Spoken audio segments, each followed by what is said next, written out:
Assalamualaikum warahmatullahi wabarakatuh. Saya Muhammad Saidillah Al-Banjari dengan NPM 210-201-0020 dari Prodi Pendidikan Bahasa Inggris semester 1 ingin menyampaikan hasil rangkuman saya dari materi Pak Fitra Ramadhani MPD di mata kuliah Belajar dan Pembelajaran. Baik, di sini saya akan membahas hakikat belajar dan prinsip-prinsip belajar. Masuk ke pembahasan pertama yaitu hakikat belajar menurut para ahli. Menurut beberapa ahli mengenai apa itu belajar, di sini saya memiliki 4 ahli yang masing-masing dari mereka memiliki pendapat. Yang pertama, dari ahli bernama Lindgren, belajar adalah suatu proses perubahan tingkah laku yang relatif permanen. Dan perubahan tersebut disebabkan adanya interaksi individu yang bersangkutan dengan lingkungannya. Yang kedua, dari ahli bernama Heynich, menurutnya belajar adalah aktivitas pengembangan pengetahuan keterampilan atau sikap sebagai interaksi seseorang terhadap informasi serta lingkungan. Sehingga dalam proses belajar diperlukan pemilihan, penyusunan, dan penyampaian informasi melalui interaksi dan lingkungan yang sesuai. Yang ketiga, menurut Gretler, pengaruh lingkungan sangat kuat dalam hal belajar dan mengajar. Bukan hanya berupa hal akademik, tetapi juga tentang kemampuan, keterampilan, dan sikap yang dimiliki oleh peserta didik. Yang terakhir, dari Gagne dan Briggs, belajar merupakan hasil dari relasi antara stimulus dan respons yang dikuatkan secara berulang kali sampai individu tersebut mengalami perubahan ke arah yang lebih baik. Lanjut ke pembahasan kedua, yaitu hakikat belajar secara luas. Dalam belajar juga memiliki hakikatnya yang secara luas. Di sini saya memiliki 4 poin. Yang pertama, belajar merupakan kegiatan yang disengaja atau tidak disengaja oleh seseorang atau lebih. Jadi, ketika belajar, peserta didik mungkin secara sadar atau tidak sadar mempelajari sesuatu, yang mana itu menjadikan seseorang tersebut atau peserta didik tersebut dari yang awalnya dia tidak bisa menjadi bisa, atau yang awalnya dia tidak tahu menjadi tahu, dan sebagainya. Yang kedua, belajar setiap individu sangat-sangat berbeda. Itu kenapa? Karena di dunia ini banyak sekali macam dan ragam manusia. Sudah pasti setiap manusianya itu berbeda, tidak terkecuali dengan cara belajar mereka. Jadi, peserta didik memiliki ragam cara belajarnya masing-masing. Ada yang belajar melalui mendengar, ada yang dari melihat, dan ada juga yang meniru, ada juga yang langsung mempraktekkan dari apa yang dia dapat dari seorang pengajar. Nah, kemudian media-media belajar tersebut mempengaruhi perubahan pada setiap individu secara fisikis, fisik, dan kognitif. Secara fisikis, jika yang dipelajari adalah dimensi afeksi, secara fisik, jika yang dipelajari adalah dimensi motorik, dan secara kognitif, jika yang dipelajari adalah hal-hal baru atau pengetahuan-pengetahuan baru. Dan ketiga ranah tersebut merupakan satu kesatuan yang saling berhubungan satu sama lain. Yang ketiga, belajar merupakan kegiatan seseorang menuju ke sesuatu yang lebih baik. Hal ini mencakup 3 tahap, yaitu yang pertama informasi, kedua transformasi, dan yang ketiga evaluasi. Yang pertama, informasi, ini berarti proses penjelasan atau pengenalan terhadap sesuatu yang nantinya akan dipelajari oleh peserta didik. Yang kedua, transformasi, ini berarti proses pengamalan atau pencernaan ilmu dari informasi yang didapatkan ke dalam diri peserta didik. Jadi peserta didik akan memahami atau mempelajari informasi-informasi tersebut dan diolah sedemikian rupa sampai akhirnya masuk ke poin ketiga, yaitu evaluasi. Ini hasil yang akan dilihat secara nyata dari proses informasi serta transformasi yang sudah ditanamkan kepada peserta didik untuk melihat seberapa jauh peserta didik itu berkembang. Yang keempat, belajar adalah proses perubahan perilaku berkat pengalaman dan latihan. Maka dari itu, hendaknya sebagai pengajar, kita harus memberikan contoh serta pengalaman yang kemudian diolah menjadi sebuah latihan agar peserta didik mampu mengikuti dan memahami informasi dan pengalaman yang diolah untuk mendapatkan perubahan perilaku yang signifikan. Selanjutnya, kita akan membahas hasil proses belajar.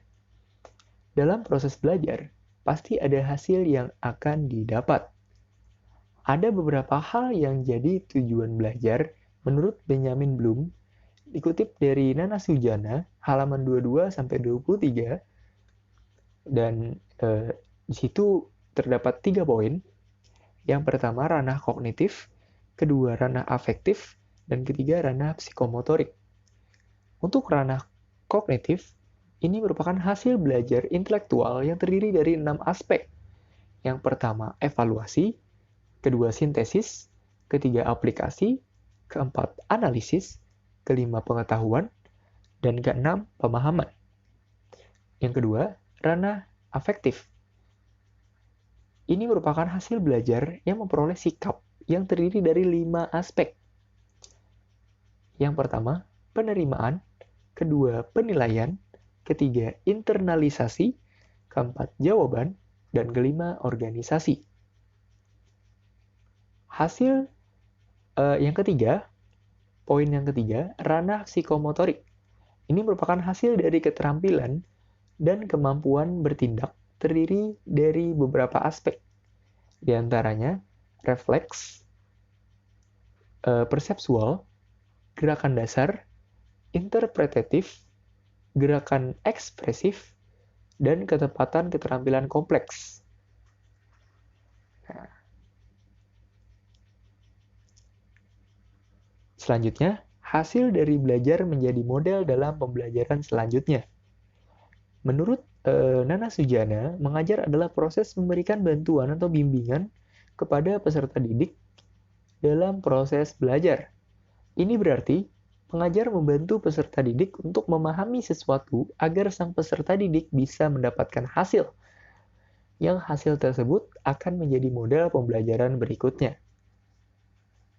Baik, kita ke pembahasan selanjutnya, yaitu ciri-ciri kegiatan belajar dan mengajar menurut Edi Suwardi.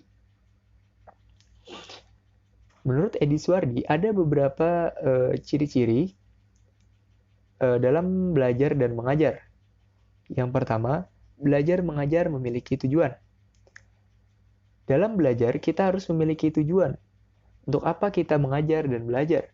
Agar jelas arah dilakukannya proses belajar dan mengajar. Dan yang kedua, mempunyai prosedur yang direncanakan, didesain untuk mencapai sebuah tujuan yang ditetapkan.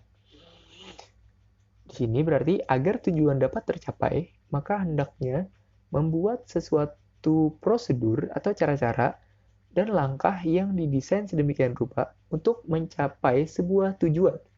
Contoh, anak didik yang ditujukan untuk bisa membaca, tidak mungkin kita ajarkan sebagai pengajar, kita tidak mungkin mengajarkan dia caranya berhitung.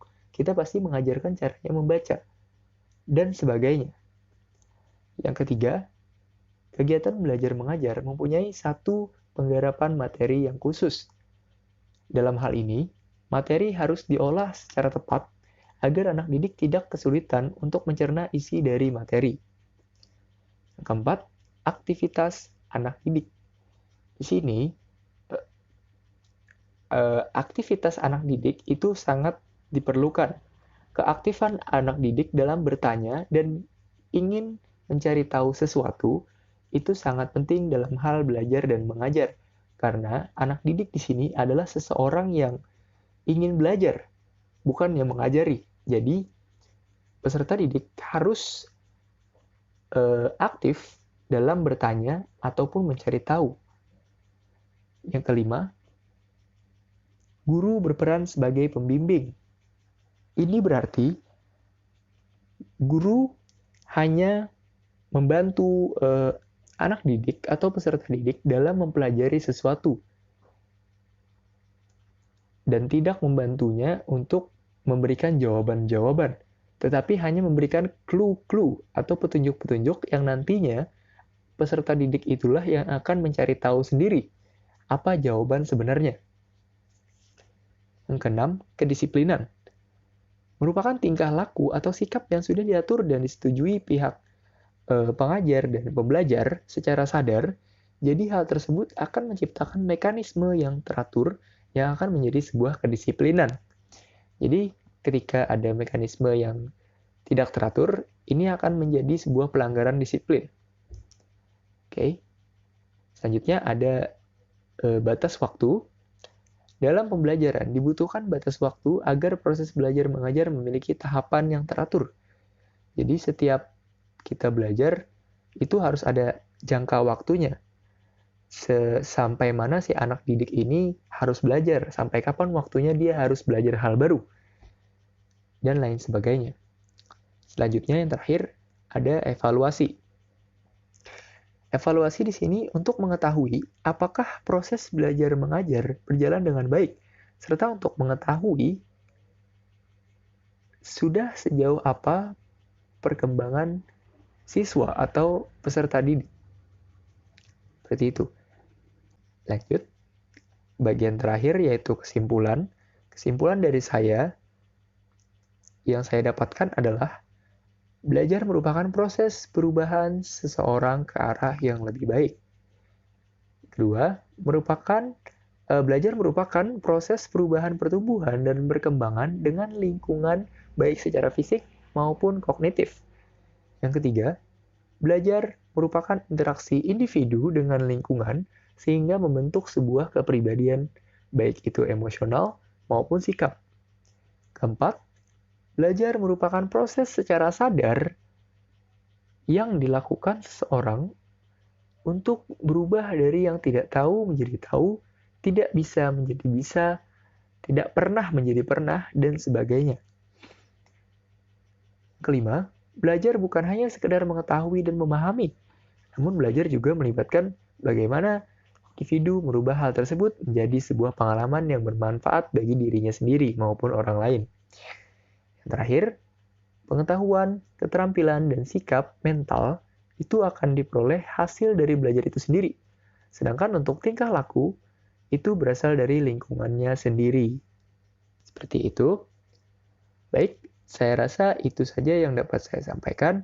Salah dan khilaf mohon dimaafkan. Saya akhiri, wassalamualaikum warahmatullahi wabarakatuh, dan terima kasih.